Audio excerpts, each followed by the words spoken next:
আসসালামু আলাইকুম everyone, welcome to Nila's food kitchen. আশা করছি আপনারা সবাই অনেক ভালো আছেন। আজকে আমি আপনাদেরকে ভাজা পুলি পিঠা তৈরি করে দেখাবো। কম করে হলেও এই পিঠা 1 মাস পর্যন্ত সংরক্ষণ করে খেতে পারবেন, আর থাকবেও একদমই মুচমুচে। ভিডিওটি না টেনে দেখবেন, কারণ ভিডিওর মাঝে মাঝে অনেক ছোট ছোট টিপস রয়েছে যা আপনাকে একদম পারফেক্টভাবে মুচমুচে এই পিঠা তৈরি করতে সাহায্য করবে। রেসিপিটি দেখার আগে অনুরোধ রইল, যারা এখনও আমার চ্যানেলটি সাবস্ক্রাইব করেননি প্লিজ আমার চ্যানেলটি সাবস্ক্রাইব করে দিবেন।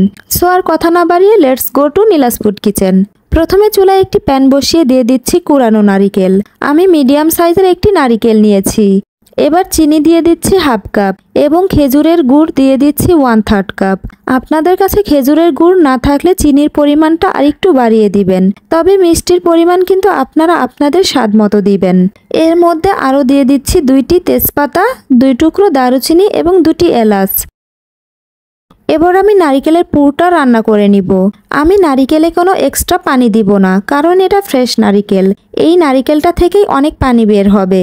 আর আমি নেড়েচেড়ে নারিকেলের সমস্ত পানি শুকিয়ে নিব, কারণ নারিকেলে পানি থাকলে পিঠাগুলো দীর্ঘদিন সংরক্ষণ করা যাবে না। আমার নারিকেলের পুরটা রান্না করা হয়ে গিয়েছে। এখন পুরটা চুলা থেকে নামিয়ে একটি বাটিতে ঢেলে রাখছি। এবার চুলায় অন্য একটি প্যান বসিয়ে 2 কাপ পানি দিয়ে দিচ্ছি। লবণ দিয়ে দিচ্ছি স্বাদ মতো। এখন পানিতে বলক তুলে নিব। পানিতে বলক চলে আসলে চুলার আঁচটা একদম লোতে করে দিচ্ছি। তারপর দিয়ে দিচ্ছি 2 কাপ চালের গুঁড়ো। আমি বাজার থেকে কিনে আনা শুকনো চালের গুঁড়ো নিয়েছি এবং ময়দা দিয়ে দিচ্ছি 1/3 কাপ। চুলার আঁচ একদম লোতে করে দিয়ে ঢাকনা দিয়ে ঢেকে রাখবো 5 মিনিট পর্যন্ত। 5 মিনিট পর ঢাকনা খুলে ভালোভাবে নেড়েচেড়ে মিশিয়ে নিব। যদি এই পর্যায়ে আপনাদের পানি দেবার প্রয়োজন হয় তাহলে সামান্য গরম পানি অ্যাড করবেন। আমার পানির মাপ একদম ঠিক ছিল, তাই আর কোনো পানি দেয়া লাগবে না। এখন এটা চুলা থেকে নামিয়ে একটি ছড়ানো পাত্রে নিয়ে নিচ্ছি। এই চালের গুঁড়োটা বেশি ঠান্ডা করা যাবে না, আবার খুব বেশি গরম থাকা অবস্থায়ও তো হাত দিয়ে ধরা যাবে না। তাই ঠিক 5 মিনিট পর এগুলোকে হাত দিয়ে ভালোভাবে ডলে ডলে মথে নিব। আর হাতে যদি খুব বেশি গরম লাগে তাহলে হাতটা ঠান্ডা পানিতে হালকা করে ভিজিয়ে নিব। সবকিছু ভালোভাবে মথে মসৃণ একটি ডো বানিয়ে নিব। দেখুন একদম পারফেক্টভাবে ডো তৈরি হয়ে গিয়েছে। এখন এখান থেকে অল্প একটু আটা একটি বোর্ডের উপরে নিয়ে নিচ্ছি। এটা দিয়ে আমি একটি পাতলা রুটি বানিয়ে নিব। আর রুটিটি অবশ্যই পাতলা করে বানাতে হবে, মোটা বানানো যাবে না, তাহলে পিঠা মুচমুচে হবে না। দেখুন এতটা পাতলা রুটি বানিয়েছি যে রুটির নিচ থেকে হাত দেখা যাচ্ছে। এবার আমি একটু নারিকেলের পুর রুটির এক পাশে নিয়ে নিচ্ছি। আর পুরটা আপনারা আপনাদের পছন্দ মতো কম বেশি নিতে পারবেন। এবার চেপে চেপে সাইডটা লক করে দিচ্ছি। তারপর যে কোনো কাটার দিয়ে কেটে নেওয়া যাবে। আমি এই রকম পিৎজা কাটার নিয়েছি, আপনারা চাইলে চাকু দিয়েও কেটে নিতে পারবেন। পিঠা কেটে নেওয়ার পরেও আরেকটু চেপে চেপে সাইড লক করে দিচ্ছি, যাতে তেলে দেবার পর কোনোভাবেই মুখটা খুলে না যায়। দেখলেন তো একদম ইজিতেই কিন্তু পিঠাগুলো বানিয়ে নেওয়া যায়। আপনারা চাইলে নারিকেলের পুরটা এইভাবে হাত দিয়ে লম্বা শেপও দিয়ে দিতে পারবেন। ভিডিওটি ভালো লেগে থাকলে প্লিজ একটি লাইক দিবেন এবং কমেন্টস করবেন। নারিকেলের পুর অনুযায়ী আমার আটা বেশি হয়ে গিয়েছিল, তাই পরবর্তীতে ওই আটা দিয়ে আমি রুটি বানিয়ে নিয়েছিলাম। সবগুলো পিঠা বানানো হয়ে গেলে পিঠাগুলো আমি ভেজে নিব। চুলায় একটি প্যান বসিয়ে পর্যাপ্ত পরিমাণে তেল দিয়ে নিয়েছি। তেল হালকা গরম হলে পিঠাগুলো তেলে দিয়ে দিচ্ছি।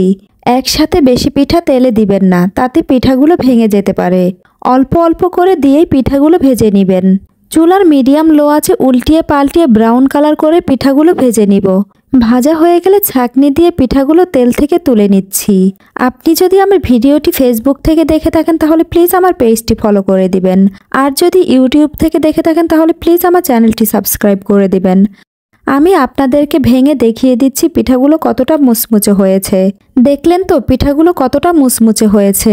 এই পিঠাগুলো কমপক্ষে 1 মাস পর্যন্ত এই রকমই মুচমুচে থাকবে যদি সঠিক পদ্ধতিতে সংরক্ষণ করতে পারেন। ভাজার পর পিঠাগুলো ঠান্ডা করে নিয়ে তারপর এই রকম পলিথিন ব্যাগে ভরে নিচ্ছি। অবশ্যই পিঠাগুলো ঠান্ডা করে নেবেন। গরম পিঠা পলিথিনে ভরলে ওই পিঠা পলিথিনের ভিতরে ঘামবে, যার ফলে পিঠাগুলো তাড়াতাড়ি ড্যাম হয়ে যাবে। আর খেয়াল রাখবেন পলিথিন যেন ছিদ্র না থাকে। এরপর পলিথিন ভালোভাবে বেঁধে নিচ্ছি। এবার আরেকটি পলিথিনের ভিতরে এই পলিথিনটা ভরে নিচ্ছি। তারপর এটাকেও ভালোভাবে বেঁধে নিব। এখন এই পলিথিনটা যে কোনো এয়ারটাইট বক্সে ভরে রুমের যে কোনো স্থানে রেখে সংরক্ষণ করতে পারবেন কমপক্ষে 1 মাস পর্যন্ত।